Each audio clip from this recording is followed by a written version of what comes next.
Bonjour à toutes et bonjour à tous.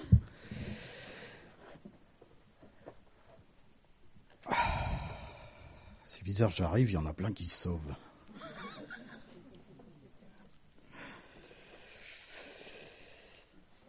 Le Seigneur m'a mis à cœur quelque chose, peut-être qu'on parle d'une prédication. Le Seigneur m'a mis à cœur de vous enseigner. Et il m'a vraiment mis à cœur de vous enseigner sur l'Esprit, le Saint-Esprit. Parce que on a souvent moi-même j'en ai fait partie de ces gens qui avions une image, une idée fausse, je vous le dis tout de suite, du Saint-Esprit. J'ai imaginé par exemple au début que quand je me faisais baptiser, je recevais le Saint-Esprit.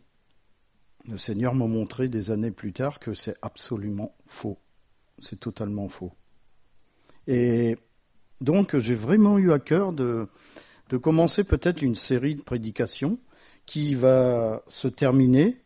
Je crois que le Seigneur m'a vraiment parlé sur la plénitude de l'Esprit. Mais j'aimerais déjà poser les bases sur l'Esprit Saint. Qui est-il et que fait-il ?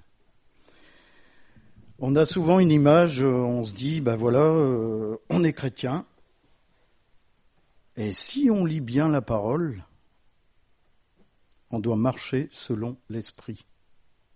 Est-ce que notre vie montre qu'on marche selon l'Esprit ?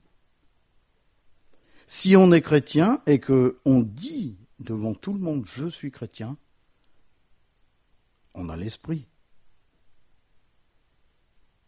Et le Seigneur m'a montré que si on déclare ces choses, notre vie doit déclarer la même chose. Parce que vous allez voir jusqu'où ça va lorsqu'on reçoit l'Esprit de Dieu. Donc ça veut dire que quelque part on ne doit pas mentir. Et il est impossible de mentir lorsqu'on a l'Esprit de Dieu. Parce que vous le verrez, on a Dieu lui-même en nous. Notre vie ne peut pas mentir. Alors si on prend le départ en acte 2, versets 2 à 4, tout le monde le connaît. Celui qui ne connaît pas ça, il ne connaît rien de la parole de Dieu. Le jour de la Pentecôte, ils étaient tous ensemble dans le même lieu. Tout à coup, il vint du ciel un bruit comme celui d'un vent impétueux, et il remplit toute la maison où ils étaient assis. Des langues, semblables à des langues de feu, leur apparurent, séparées les unes des autres, et se posèrent sur chacun d'eux. Ils furent tous remplis du Saint-Esprit, et se mirent à parler en d'autres langues, selon que l'Esprit leur donnait de s'exprimer. Le jour de la Pentecôte, c'est le moment où les disciples ont reçu l'Esprit de Dieu. Et c'est une promesse que Jésus avait faite avant sa mort. Et on peut lire ça dans les derniers chapitres de Jean. Jésus parlait à ses disciples des événements à venir. Il a expliqué sa mort, il a expliqué sa résurrection, et il leur a expliqué ce qui leur arriverait. Il faut que je monte vers le Père pour que le Consolateur vienne. La mission de Jésus sur terre arrivait touchée à sa fin. Et ce qui est magnifique, c'est que Dieu n'allait pas enlever Jésus et puis maintenant vous vous débrouillez. Vous avez vu l'exemple, débrouillez-vous. Non, je vais vous envoyer un consolateur. Si on s'arrête là, le consolateur c'est quelqu'un qui dit allez, ça va ceci, cela, ça. Mais l'Esprit de Dieu c'est bien plus fort que ça. Puisque c'est la nature même de Dieu qu'on reçoit. Il fait partie de la Trinité. En Jean 14, Jésus donne de l'espérance à ses disciples. Si vous m'aimez, gardez mes commandements, et moi je prierai le Père, et il vous donnera un autre consolateur, afin qu'il demeure éternellement avec vous. L'Esprit de vérité. C'est pour ça tout à l'heure que je vous dis, celui qui dit « je suis en Christ », il déclare qu'il a l'Esprit de Dieu en lui. Il déclare que sa vie est véritable. Et ça doit se voir. Vous lisez Galates 5, 22, le fruit de l'Esprit.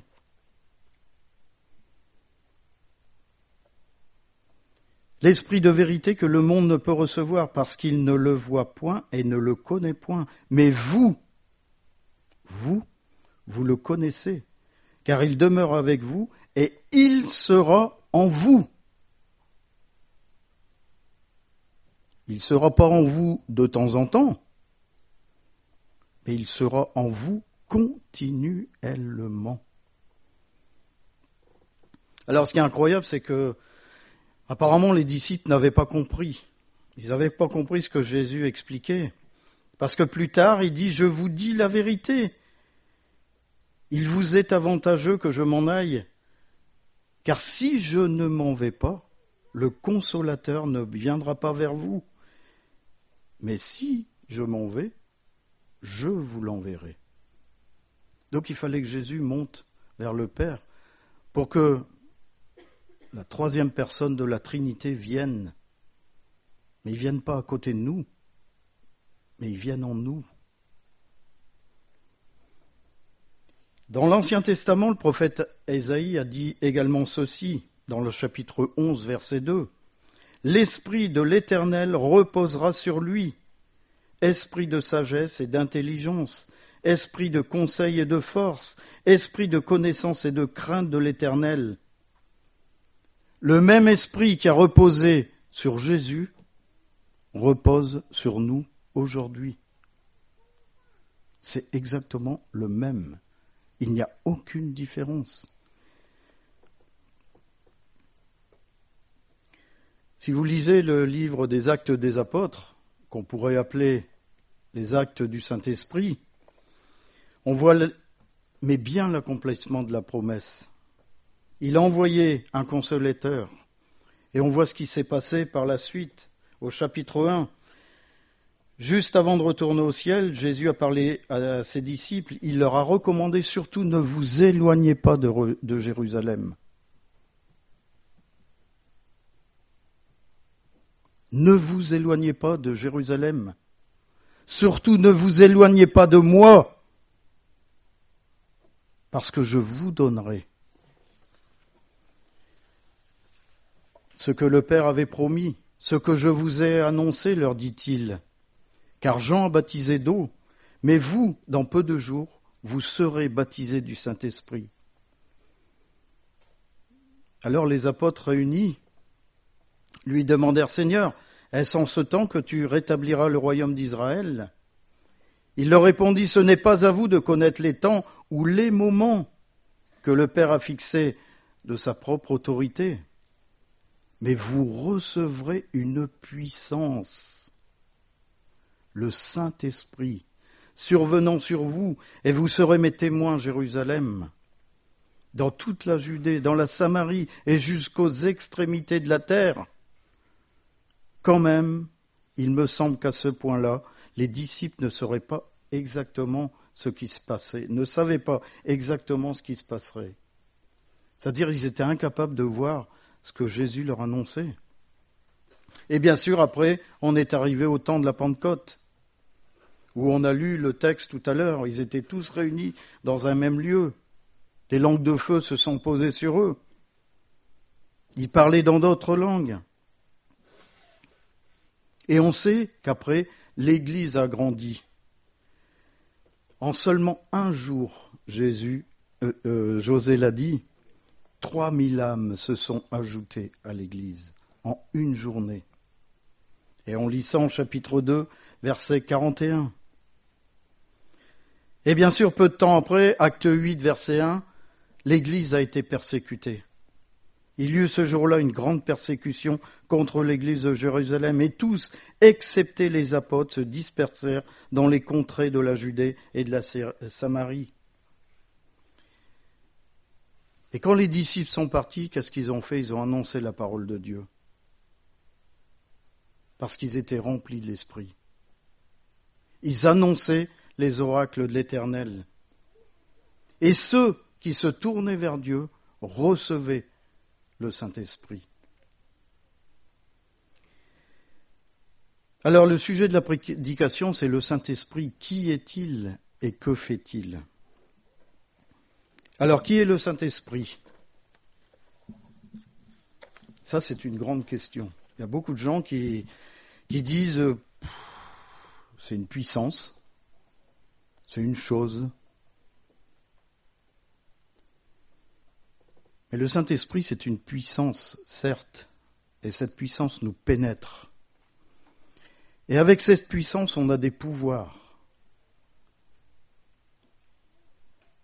Et ces pouvoirs sont utilisés pour le bien, parce que c'est Dieu lui-même qu'on reçoit. Beaucoup croient que le Saint-Esprit est impersonnel, c'est quelque chose mis à part, que certains et certaines reçoivent. C'est anonyme,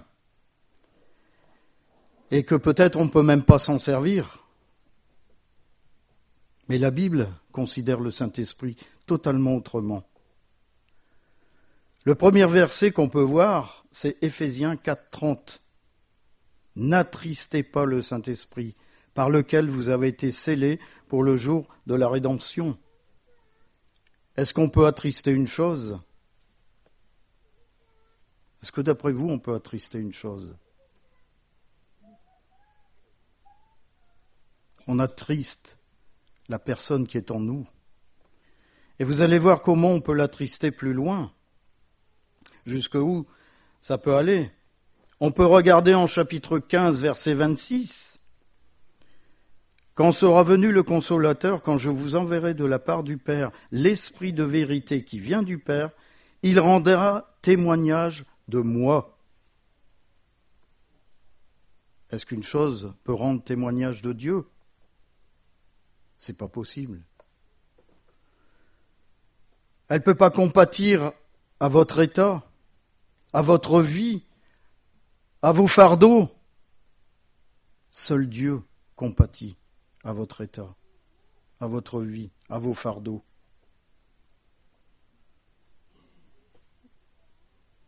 On peut tourner en chapitre 16, verset 13. « Quand le Consolateur sera venu, Esprit de vérité, il vous conduira dans toute la vérité, car il ne parlera pas de lui-même, mais il dira tout ce qu'il aura entendu, et il vous annoncera les choses à venir. » Les mots qu'utilise Jean, conduire, parler, dire, entendre et annoncer, sont tous les actions d'une personne. Une chose ne peut pas le faire. Le dernier verset se trouve en Romains 8, verset 27. « Celui qui sonde les cœurs connaît quelle est la pensée de l'Esprit, parce que c'est selon Dieu qu'il intercède en faveur des saints. » La pensée parle ici de l'intelligence. Une chose ne peut pas penser. Elle ne peut pas penser. C'est bien Dieu qui est en nous. C'est bien de l'Esprit Saint qu'on parle ici. On parle de rien d'autre. On ne parle pas d'une puissance qui nous arriverait, qui nous donnerait des dons comme un magicien, mais la puissance de Dieu.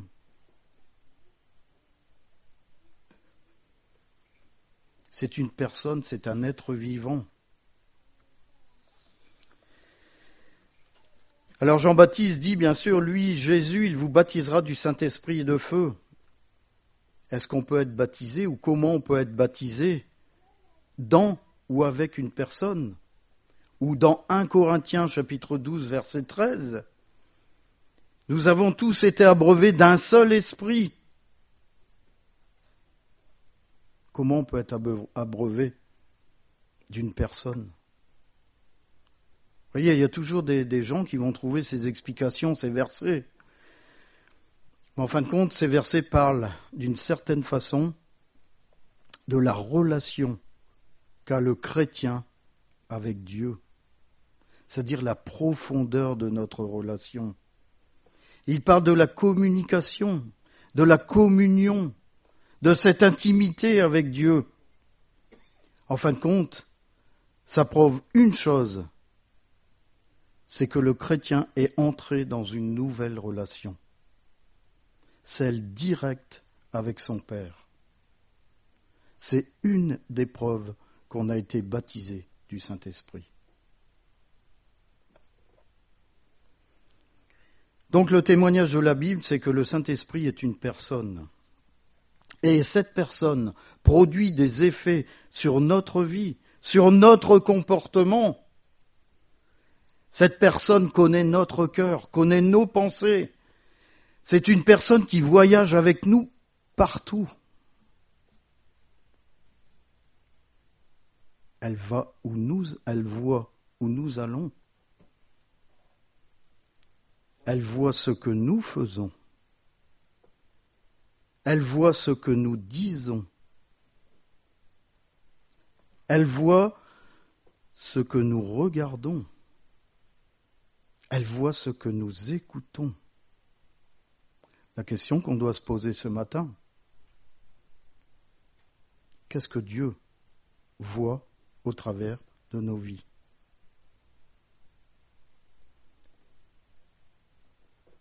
C'est pas un espion. C'est pas un espion. Vous imaginez que quand vous êtes baptisé du Saint-Esprit, c'est Dieu qui vient en vous. Qu'est-ce qu'on montre à Dieu de nos vies?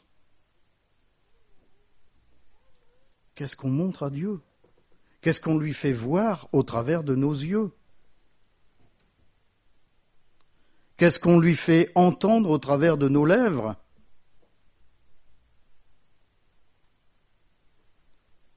Qu'est-ce qu'on lui fait entendre au travers de nos cœurs, de nos pensées?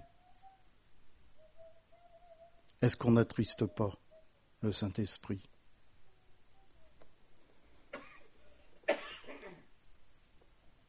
Et ça, justement, ça doit nous encourager à marcher selon l'Esprit.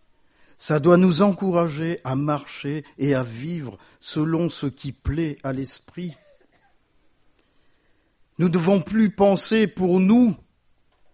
Nous ne devons plus penser pour la religiosité. Nous ne devons plus vivre pour avoir une vie chrétienne, mais vivre pour l'Esprit qui est en nous. Et rien d'autre.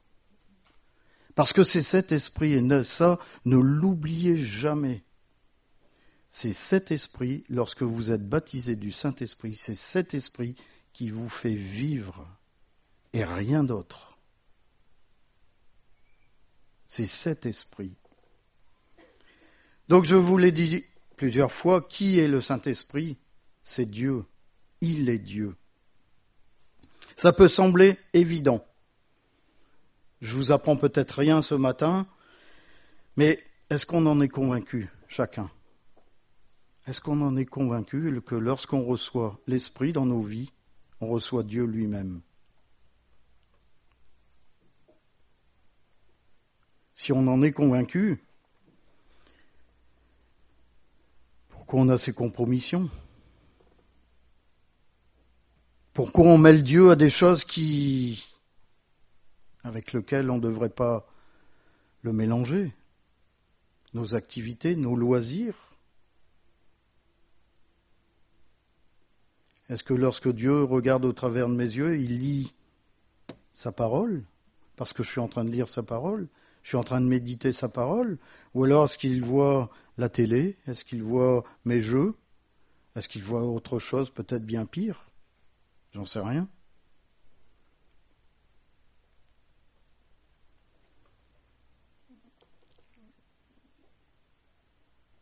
Il y a une vérité qui est flagrante dans la parole de Dieu, c'est l'épisode de Ananias et Saphira, qui nous montre bien que c'est Dieu qui est en nous. Alors le couple, vous connaissez l'histoire, le couple vend un champ, c'est de bonne grâce, ils veulent faire partie de la communauté, donc ils disent on va vendre ce champ, on va donner l'argent à la communauté. Seulement vous connaissez la suite. Ils ont donné qu'une partie de l'argent et ils ont gardé l'autre pour eux. Et là, on assiste à Pierre qui est absolument pas content. Pas du geste, que Ananias et Saphira ont fait, aussi peut-être, mais surtout le fait que ils ont menti à Dieu. Ils ont menti à l'Esprit. Pierre lui dit, Ananias, pourquoi Satan a-t-il rempli ton cœur au point que tu mentes au Saint-Esprit et que tu aies retenu une partie du prix du champ? S'il n'eût pas été vendu, ne te resterait-il pas? Et après qu'il était vendu, le prix n'était-il pas à ta disposition? Comment as-tu pu mettre en ton cœur un pareil dessein? Ce n'est pas à des hommes que tu as menti, mais à Dieu. 2 fois, il lui dit. La première fois, il lui dit, tu mens, mais comment tu peux mentir au Saint-Esprit? La deuxième fois, il lui dit, mais tu as menti à Dieu. De façon évidente, Pierre est en train de mettre en parallèle. Et pour lui, le Saint-Esprit et Dieu sont synonymes. Pour lui, le Saint-Esprit et Dieu sont exactement la même personne. Il y a un exemple également en 1 Corinthiens chapitre 12, versets 4 à 6, qui dit « Il y a diversité de dons, mais le même Esprit. Diversité de ministères, mais le même Seigneur. Diversité d'opérations, mais le même Dieu qui opère tout en tous. » L'Esprit et Dieu ici sont encore synonymes. Et aussi ici, Paul parle de Jésus. Donc la Bible considère bien que le Saint-Esprit est divin, que le Saint-Esprit est Dieu. On peut voir également que l'Esprit Saint a des attributs, les mêmes attributs que Dieu. En Hébreux 9, 13, 14, « Car si le sang des taureaux et des boucs et la cendre d'une vache répandue sur ceux qui sont souillés sanctifie et procure la pureté de la chair, combien plus le sang de Christ qui, par un esprit éternel, s'est offert lui-même sans tache à Dieu, purifiera-t-il votre conscience des œuvres mortes, afin que vous serviez le Dieu vivant. » Un esprit éternel. Qui est éternel, sinon que Dieu lui-même? En Psaume 139, verset 7, « Où irai-je loin de ton esprit, et où fuirai-je loin de ta face ?» Si on ne peut pas s'éloigner du Saint-Esprit, ça veut dire que l'Esprit est omniprésent, un des attributs de Dieu, partout, au même moment, et en tous. Il est omniscient. On peut le voir encore une fois en 1 Corinthiens chapitre 2, versets 10 et 11. « L'Esprit sonde tout, même les profondeurs de Dieu, lesquelles des hommes en effet connaît les choses de l'homme, si ce n'est l'Esprit de l'homme qui est en lui. De même, personne ne connaît les choses de Dieu, si ce n'est l'Esprit de Dieu. » C'est l'Esprit de Dieu qui est en l'homme, et Dieu connaît l'homme. Dieu nous connaît parfaitement.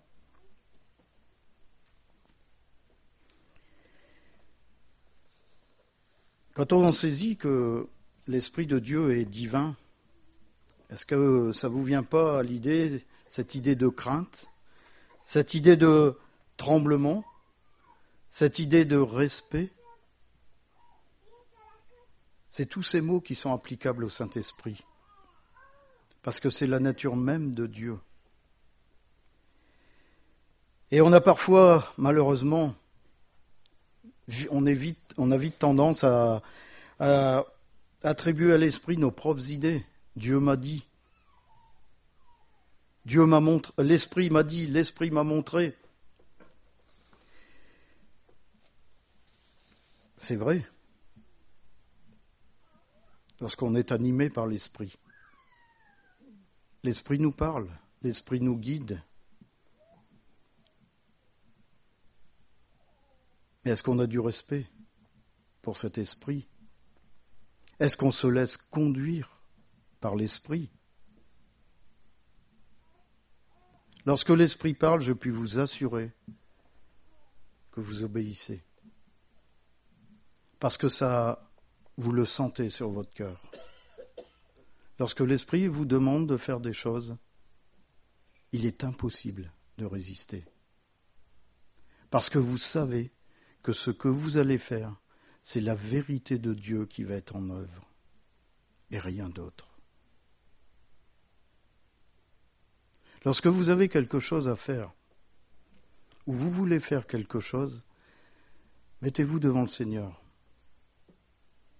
et dites, juste cette petite prière, que ton esprit me révèle la vérité sur ce que j'ai à faire dans cette situation. Et vous verrez si l'esprit que vous avez en vous est celui de Dieu ou celui de votre moi. Parce que ce que vous allez faire, ça va être indéniable, ça va porter des fruits. Les fruits que Dieu aura mis dans la situation et rien d'autre. Un autre point, c'est que l'Esprit Saint, c'est un don. C'est vraiment un don. Et c'est là où je vais vraiment insister. Parce que beaucoup pensent que, voilà, je suis baptisé, je reçois l'Esprit. C'est faux. Acte 2, verset 38. Pierre leur dit, « Repentez-vous, et que chacun de vous soit baptisé au nom de Jésus-Christ pour le pardon de vos péchés, et vous recevrez le don du Saint-Esprit. » Repentez-vous. Voilà la condition. Voilà la condition du vrai chrétien, la repentance. La repentance. Ça veut dire qu'on s'est mis devant le Seigneur. On a sorti tout ce qui était mauvais en nous, parce qu'il faut le sortir. Si on n'a pas cette repentance, Dieu ne viendra jamais. Et c'est là où on reconnaît les vrais chrétiens, ceux qui ont vraiment reçu l'Esprit, ceux qui ont accepté cette repentance. C'est pour ça que des fois on prend une décision, on dit oui, je vais me faire baptiser. Et des fois on est baptisé du Saint-Esprit des années après. Parce que on n'a jamais eu cette repentance. Parce qu'on a dit oui Seigneur, je te reconnais comme Sauveur et Seigneur, mais... Et voilà, on déclare bien au micro, ben voilà, aujourd'hui, le Seigneur m'a parlé, je reconnais Jésus-Christ comme Sauveur et Seigneur. Et on ne s'est jamais repenti. Il y en a plein qui pourraient témoigner ici dans cette salle qu'ils ont vécu cette repentance. Qu'ils ont vécu cette délivrance du passé. Parce que quand on se repent, même si l'accusateur vient, on sait dans notre cœur que l'on a Dieu et que rien ne prévaut sur Dieu. C'est pour ça qu'il est important aujourd'hui que je vous dise cela et rien d'autre. Si je vous disais autre chose, j'irais à l'encontre de la parole de Dieu. C'est pour ça que Jésus a demandé à ses disciples, parce que ses disciples suivaient Jésus. Ils se sont repentis de leurs péchés. Vous restez réunis, vous ne vous éloignez pas de moi. Ça voulait dire ça, restez unis en moi. Et ils ont été baptisés. Comment pouvez-vous concevoir que Dieu vous donne son esprit en n'ayant pas réglé votre vie devant lui, en continuant une vie comme avant? Parce que quand vous recevez cet esprit, c'est votre vie complète qui est changée. Vous êtes réellement une nouvelle nature, puisque c'est la nature de Dieu qui vient en vous. Ça doit porter des fruits. Ça doit avoir des conséquences. Le José qu'on a connu hier n'est plus le José d'aujourd'hui. Parce que c'est Dieu qui est en lui. C'est cet esprit qui le fait marcher. C'est cet esprit qui le fait réfléchir. C'est cet esprit qui le fait parler. José n'existe plus. C'est Dieu qui vit en lui.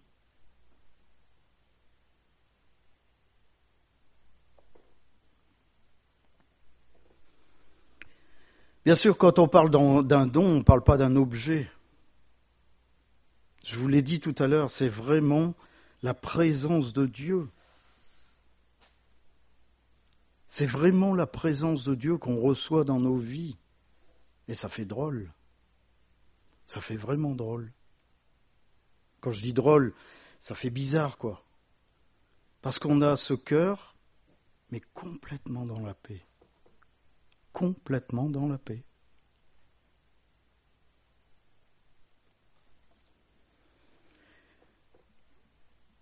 Et lorsqu'on reçoit ce don, c'est plus nous qui œuvrons, mais c'est Dieu qui œuvre en nous. Et c'est Dieu qui nous envoie. Vous voyez la différence ? On ne fait plus les choses pour Dieu, mais on fait les choses avec Dieu. Parce que Dieu est avec nous. Dieu est en nous. Et c'est là peut-être les points que je vais développer dans les prochaines prédications. Que fait l'Esprit Saint ? Voilà, José, il a donné la réponse. La première chose qu'il va faire. Alors, donc, il y a 7 points. Il nous convainc. Il nous convainc du péché. Il nous renouvelle. Il nous remplit. Il nous parle. Il nous guide. Il nous réconforte et il nous affirme comme chrétiens et soldats de Dieu. Chapitre 16, Jean 16, 8 à 11, quand il sera venu, il convaincra le monde en ce qui concerne le péché, la justice et le jugement. En ce qui concerne le péché, parce qu'il ne croit pas en moi, la justice, parce que je vais au Père et que vous ne me verrez plus, le jugement, parce que le prince de ce monde est jugé. Ici, Jean parle plutôt du monde. Et comment l'Esprit va agir. Et on peut voir ici comment ça nous touche chacun personnellement. Est-ce qu'on a été convaincu du péché dans nos vies ?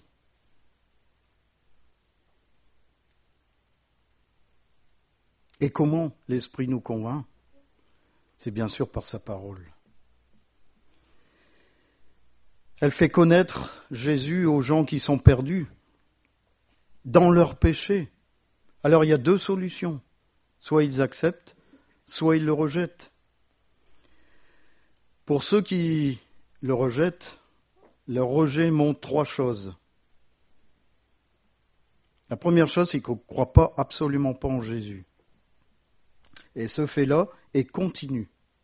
C'est-à-dire qu'ils vont s'entêter à ne pas croire en Jésus. Jésus est une fable. Ils sont contents de leur propre idée. Tout ce que j'ai, c'est grâce à mes bras. S'il y avait un Dieu, ils sont bons, en fin de compte, à leurs propres yeux. Et ils n'arrivent absolument pas à juger ce qui est bon. Le rejet de l'esprit, de la parole, c'est rejeter Dieu lui-même. Ils rejettent Dieu lui-même. Mais pour ceux, les chrétiens qui acceptent Jésus-Christ, l'esprit touche leur cœur. Et c'est là où c'est important.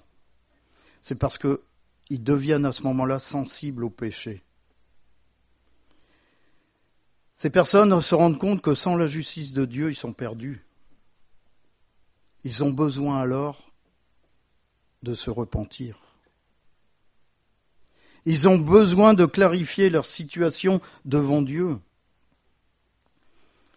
Ils ont besoin de comprendre que Dieu a demandé une punition pour leurs péchés.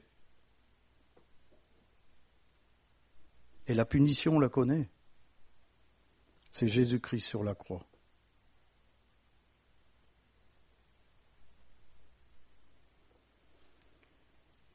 Ces gens-là savent qu'ils méritaient un jugement. Ils le savent dans leur profondeur. Je sais que mes péchés m'ont jugé devant Dieu. Et alors, touchés par le Saint-Esprit, ils ont compris que c'est Jésus qui a pris la place. À ce moment-là, leur vie n'est plus consacrée à eux-mêmes, mais leur vie est consacrée à Christ, dans la vérité du nom de Christ. Et c'est à ce moment-là que l'Esprit vient. C'est à ce moment-là que l'Esprit change la nature.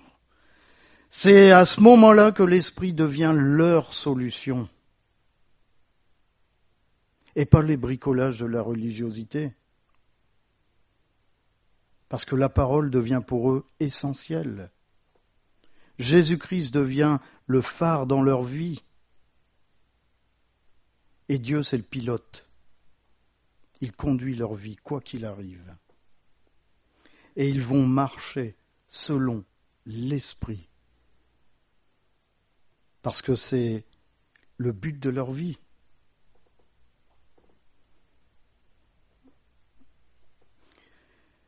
Alors vous allez me dire, mais ça m'arrive encore de pécher.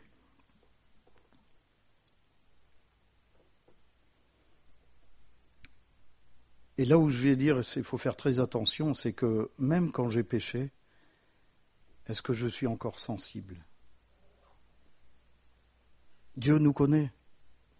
Dieu sait très bien que je peux faire 2 pas, tomber. Il sera là pour me relever. La seule question, c'est, mais pourquoi je suis tombé ? Ou alors quand il me relève, je continue à marcher, puis je m'en fiche de ce qui vient de m'arriver. Est-ce que je suis sensible au péché ? Est-ce que l'Esprit qui nous anime illumine notre cœur pour nous dire, mais attention, tu t'en vas sur un chemin qui n'est pas le mien.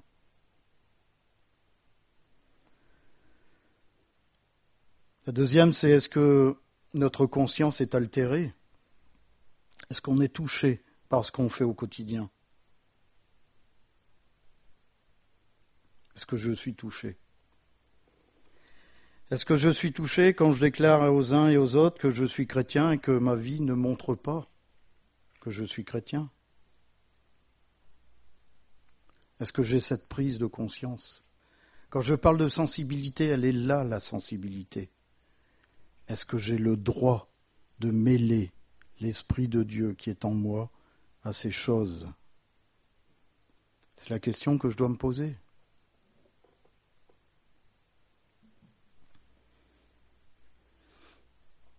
Est-ce que faire les anciennes choses nous tracasse, genre jurer, dire des choses abominables ? Ou est-ce que je me mets vraiment devant le Seigneur et dis, Seigneur, délivre-moi. Délivre-moi. L'Esprit de Dieu peut vous mettre le doigt là où il y a encore des choses à changer. Le problème, c'est qu'est-ce que j'en fais ? Qu'est-ce que j'en fais quand je reçois ce doigt qui pointe sur la chose ? Est-ce que j'obéis ? Ou est-ce que je dis, il y a la grâce ?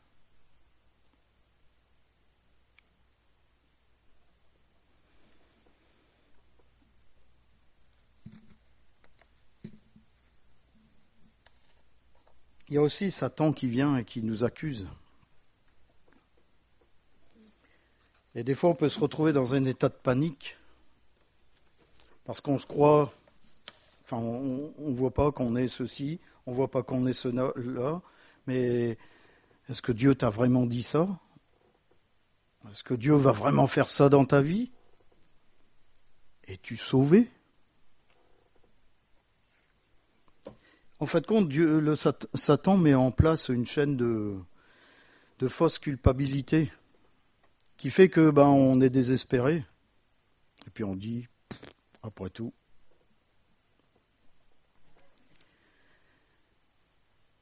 Mais est-ce qu'on a conscience qu'en Jésus-Christ, on a déjà été pardonné ?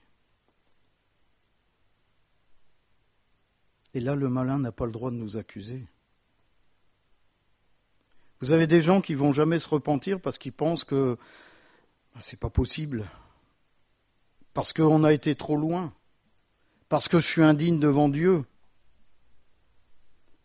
Mais est-ce que vous vous êtes déjà posé la question que pourquoi Dieu a donné Jésus-Christ s'il pensait que vous étiez plus bas que terre? S'il pensait que ma vie était sale, pourquoi a-t-il donné Jésus-Christ? Pourquoi a-t-il donné le sang de Jésus-Christ? C'est pour être lavé, chacun. Et quand vous prenez une douche, lundi, en 2017, vous n'attendez quand même pas lundi, en 2018, pour reprendre une douche.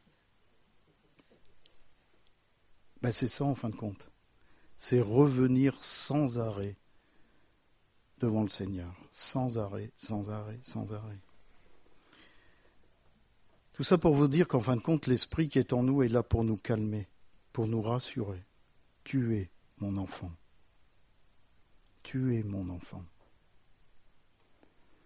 Il n'y a pas de technique, il n'y a pas de tactique. C'est simplement être honnête avec le Seigneur. Se mettre devant lui, dire « Je t'ai pas tout dit. Je me bats avec ceci, je me bats avec cela. Je me bats avec mon passé. Je me bats avec le poids d'une chose que j'ai faite. » Et le Seigneur te dit « Tu n'as pas à te battre. Puisque tu as quelqu'un qui a combattu pour toi. Il a donné sa vie. Et moi, je veux te donner mon esprit. » Et c'est ce qu'il veut faire ce matin. On peut se tromper par rapport à son péché. On peut se croire haut alors qu'on est bas. On peut se croire bas alors qu'on est haut. Dieu s'en fiche royalement. Je vous dis, il s'en fiche royalement. La seule chose que Dieu voit, c'est la sincérité de notre cœur. Comment on se trouve devant lui.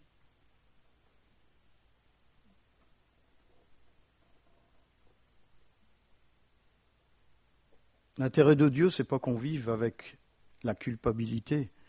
L'intérêt de Dieu, c'est que chacun, nous soyons remplis de son esprit. Chacun rempli de son esprit. Et je vous assure que si vous n'avez jamais connu le baptême de l'esprit, si du jour au lendemain vous le connaissez, vous n'aurez même pas besoin de dire aux gens « j'ai été baptisé du Saint-Esprit ». Vous n'aurez pas besoin de le dire. Parce que les gens vont vous le dire. Vous avez vos voisins qui vont vous le dire. Vous avez vos frères et sœurs de l'Église qui vont vous le dire. Ils vont dire « je ne te reconnais pas.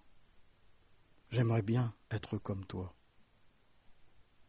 J'aimerais avoir ton calme. J'aimerais avoir ta joie. J'aimerais avoir ta patience. Mais comment tu fais pour ne pas te mettre en colère ? »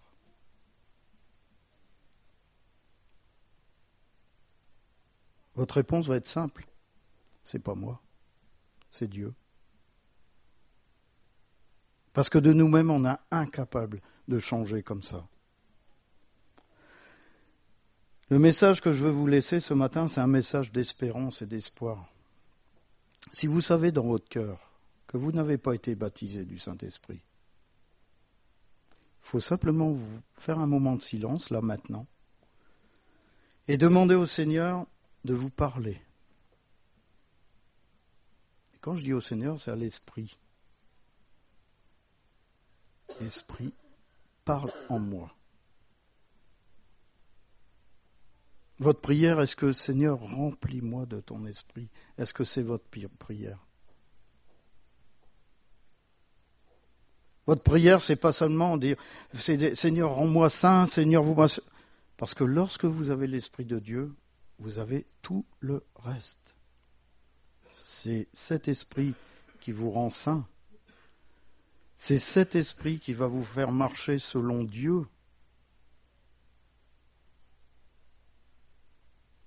Et vous serez une nouvelle nature. en Jésus-Christ. Parce que vous marcherez selon les plans de Dieu. Amen.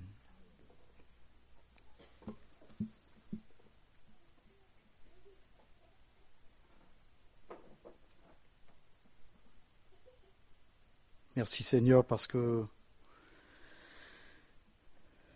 Seigneur, tu es là.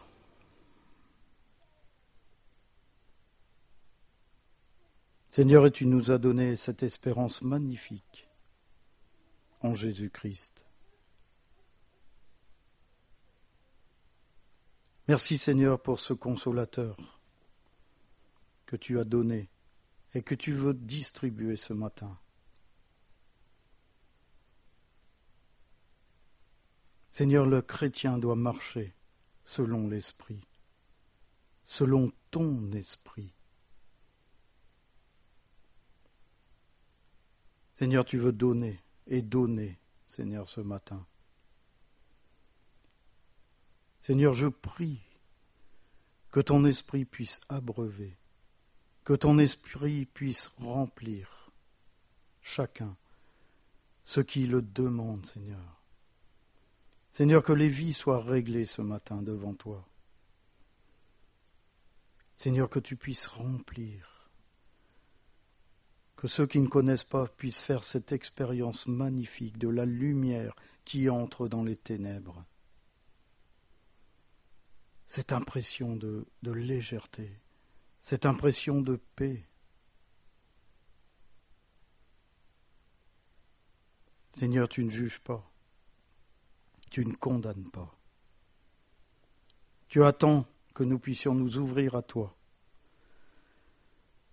Tu attends que l'œuvre de l'Esprit se fasse en nous, afin que nous avancions vers le but que tu as fixé pour chacun d'entre nous. Seigneur, la présence de l'Esprit nous arme pour le combat, parce qu'ainsi nous devenons tes soldats de cette armée du ciel, Seigneur.